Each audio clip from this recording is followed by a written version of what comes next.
Yes, hello everyone. Oh, it's so nice to meet you. I'm Su Dongju. Um, Lately, I've been thinking a lot about how the world and people really aren't the way I wish they were. You know, in this harsh world where people don't see me as I am and are quick to judge, how can I survive? But after all, I think loving myself is what's most important. That's what I believe. And to do that, I thought about what could be the things that are necessary. What do you all think? If you ask what it takes to love yourself, it might sound obvious, but I think many of you would say that you first need to know yourself. But that's true, yes. But in order to truly and deeply know myself and to genuinely love myself for who I am, I think I really need a way of expressing my thoughts and feelings that belongs just to me. It's okay if you don't like me, because I like myself just the way I am. These days, I start my day with these two sentences. I'm okay with myself as is. In English, the expression as is means just as it is in its current state. For example, in real estate transactions, when buying or selling a house, if it says as is, it means that even if there are defects in the house, it will be sold as it is, and the buyer is expected to accept it that way, as is, just as you are. Now, are you ready to love yourself just as you are? When I couldn't love myself as I was, there were so many things I couldn't say. It's quite ironic, isn't it? So let me share with you some of the things I found hard to say, or things I said that were the opposite of how I really felt, and talk about them. That strong-willed Su Dongju, who even worked as a lawyer in the US, someone who looks so tough. Are you saying she couldn't even say what she wanted to say and live like that? Some of you might be thinking that, but it's really true. In a way, I think I was living while hiding my true self.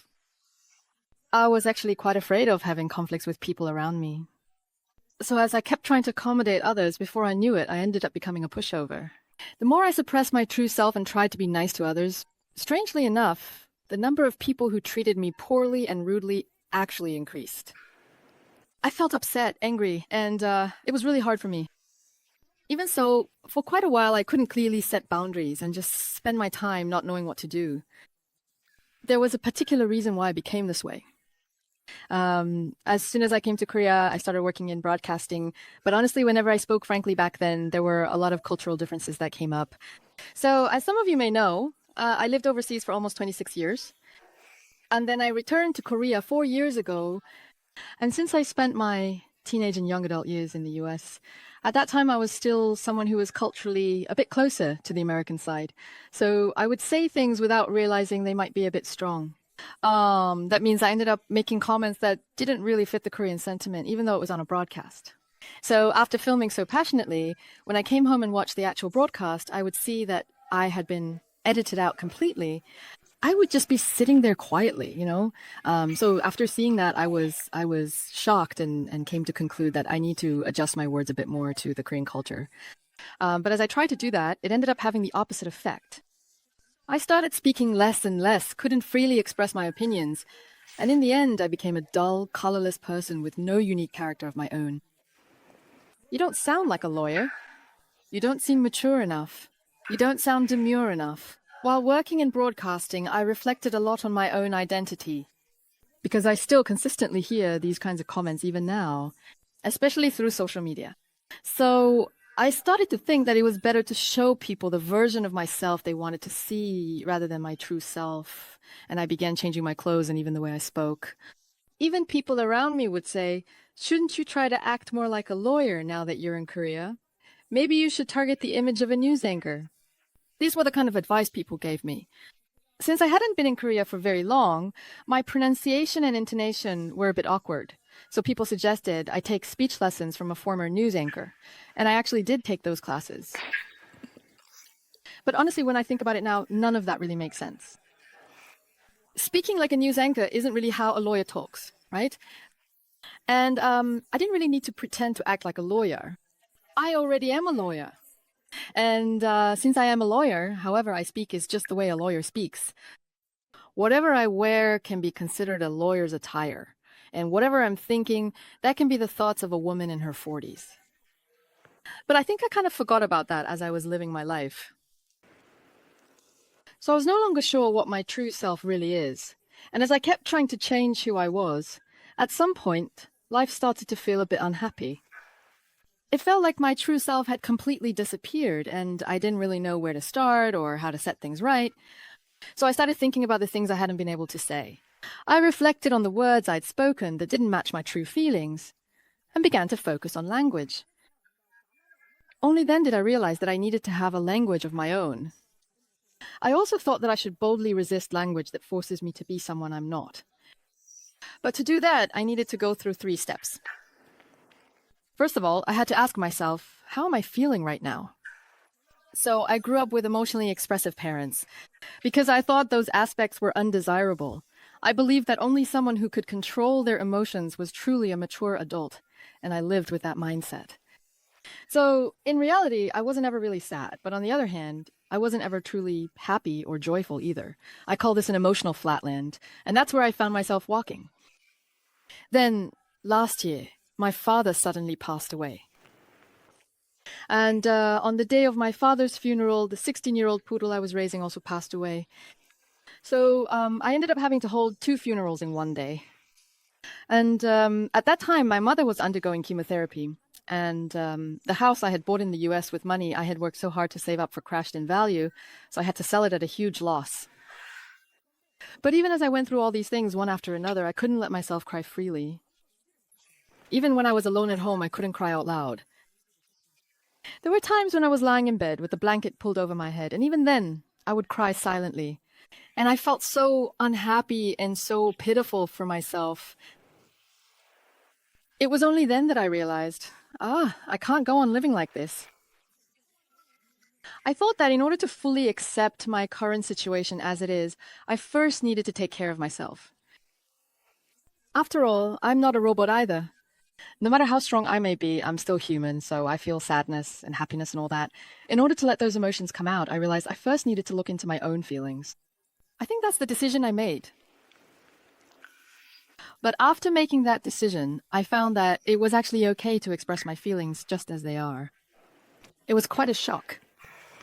As I mentioned, I was someone who used to hide my emotions a lot, but I realized I shouldn't do that anymore. No matter where I am, I should say what I want to say, and of course, as a responsible adult, I might be disliked for it. But still, I started to think that if I'm disliked for showing my true self, maybe that's okay. Most of the time, my natural expression is pretty blank. People tend to say, it's a bit hard to approach me. And that I look expressionless like a robot. But do I really have to force myself to smile? That's the kind of thought I had. Instead of forcing a smile, I can just smile sincerely when I really mean it. Right? And instead of holding back tears, wouldn't it be okay to cry out loud when I'm sad? That's what I thought.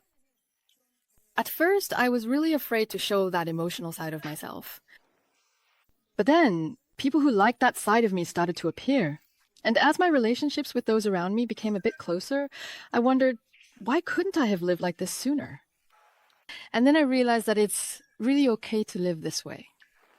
One day, this person has been my friend since kindergarten, my kindergarten classmate.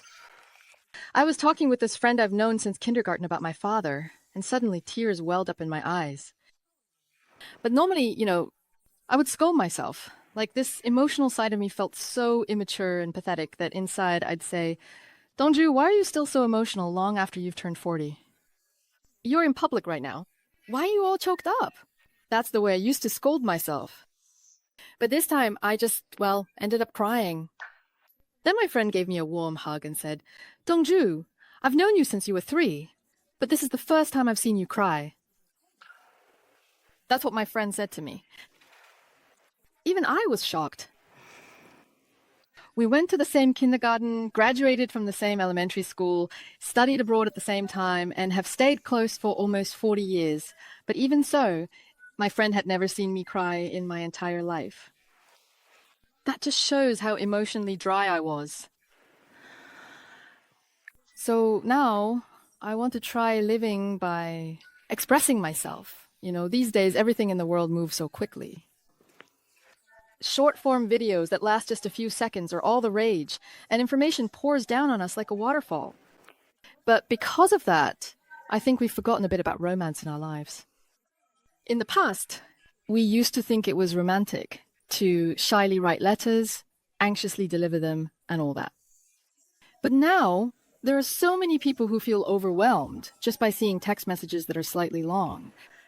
However, I think that in order to truly love yourself, you need to take the time to reflect deeply on your thoughts and experiences, to really understand in detail what you genuinely like and dislike, and to be able to clearly express your current emotions with nuanced and descriptive adjectives. This process involves being honest with yourself, paying close attention to your feelings, and recognizing the subtle differences in your emotional states. Recently, I visited a friend's house who is studying psychology. My boyfriend and I went together, and when we got to my friend's house, I saw something called emotion cards. I had never studied psychology, so it was my first time seeing them. Oh, after I started dating my boyfriend, we actually fought almost every day for about a month or two. But since we're both intellectuals, we didn't yell or have loud arguments. Believe me, we really spoke calmly and quietly. So, is that what you think? Well, this is what I think. I think you might be wrong. Do you want to think about it again? We did this for 2 months. Every single day. After barely managing to coordinate our opinions, now we even have wedding news and all that. But if we had known about the existence of those emotion cards, I feel like we wouldn't have argued at all during those 2 months. Not even for a single day. For example, if I was angry, instead of just saying I'm furious, I'm so angry, I could say things like, I feel frustrated, I feel hurt, I feel resentful, I feel wronged, I'm annoyed, I'm disappointed, or I feel a sense of despair, and so on. In other words, I could express myself in a more nuanced and detailed way. So anyway, over the course of 2 months, we barely managed to express our feelings to each other, sometimes even being sarcastic. But after going through that process, we thought, well, let's try to stick together and see how it goes. But in reality, there are so many different adjectives, adverbs, and verbs in the world that can describe our emotions. So rather than just using simple expressions like I'm angry or I'm sad, I tried to reflect on my feelings through a much wider range of expressions. And not only did my relationship with myself improve, but my relationships with others also got much better. My English name is Danielle. When I was in college, I wanted an English name for convenience in daily life, so I chose one myself. At the time, there was a friend named Danielle who went to the same school as me. And that friend was really good looking. For those couple of reasons, I just picked it without much thought, but it turns out the meaning of this name is actually quite profound. God is my judge. Although I don't go to church myself, I thought what this name is really trying to say is that only heaven, and not other people, can truly judge me. Not anyone else at all, ever, under any circumstances. I feel like I haven't really lived up to the meaning of my name until now. Until now, it feels like my judges have always been other people, not myself. In truth, as long as I can look up to the sky and live without shame, that's all that matters. But I think I forgot that important fact while living my life. From now on, I'm going to try to live true to the name Danielle. I hope that all of you can also love yourselves in your own way and live a life where you can honestly express your own feelings. If there's someone you really want to see right now, tell him or her, hey, I really miss you. If there's someone you love, tell him or her, I really love you. If there's anything you don't know, by the way, I'm really good at this. Say, I don't know. I'm really good at admitting when I don't know something. And if you have a dream you want to achieve, just go ahead and start, right? And if you're sad or going through a hard time, I hope you allow yourself to sit down and cry for a while. I'm not a special person or anything, but I'll definitely be cheering you on when you do those things. Thank you for listening.